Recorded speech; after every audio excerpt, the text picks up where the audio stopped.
करवीर तालुक्यातील मौजे सावरवाडी येथील युवकांनी सामाजिक बांधिलकी जपत ग्रामपंचायत सावरवाडी यांच्या सहकार्याने भैरवनाथ देवस्थान गावपट्टी येथे बाळासो जाधव यांच्या मार्गदर्शनाखाली वृक्षारोपण केले।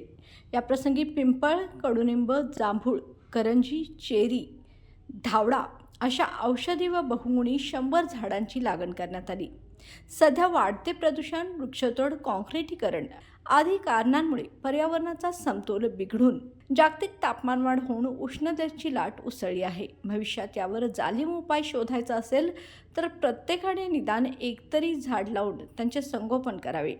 शासनामार्फत यासाठी रोपे मोफत उपलब्ध करून दिली जात आहेत। या योजनेत सावरवाडी येथील युवकांनी सहभाग घेऊन केलेले कार्य निश्चितच कौतुकास्पद आहे। या प्रसंगी धनंजय खाणे, निलेश खोपकर, प्रकाश तिबिले, किरण दिवसे, प्रदीप जाधव, नवनाथ जाधव, सुनील हराळे, योगेश खोपकर, अमित जाधव, गणेश जाधव, प्रदीप खोत व ग्रामस्थ मोठ्या संख्येने उपस्थित होते।